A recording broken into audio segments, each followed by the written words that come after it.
आपण आता भाग 4 मध्ये बघणार आहोत की आपल्याला त्या गटलेल्या ह्या पुस्तकाचा आपण दुसरा भाग हुडकणार आहोत. तर हा भाग भेट आपल्याला सापडत नाही, तरी पण आपण आता खूप जण आहेत, आपण हे भाग बघणार आहोत. तर चला हे भाग आपण बघायला सुरुवात करूया.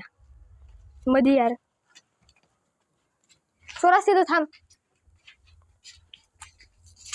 आपल्याला ही इथं सापडली होती ज्ञानेश्वरी.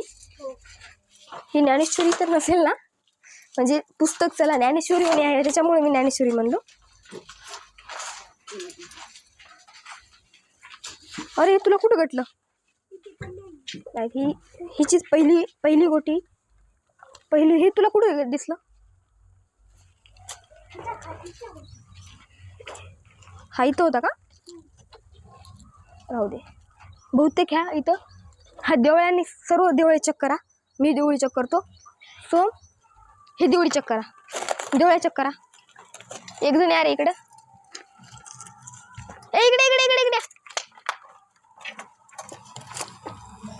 अरे भाई हो का, ज्ञानेश्वरीचा डिक्टो हा पाठ आहे. दुसरा आहे, आपण ही बघू ज्ञानेश्वरी आहे का दासबोध आहे का आहे ते आपण बघू. यार खूप जुन्या काळातला आहे. ह्याचा आपल्याला भाग गटलेला आहे, तरी सर्व खुश व्हा.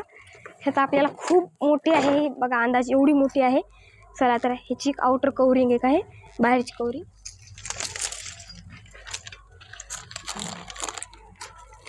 किती जुने झालेले आहे, ह्याच्यातले चित्र पण उडून गेलेले आहेत. तर आपण मित्रांनो आपण आज खूप इथं वस्तू बघितल्या.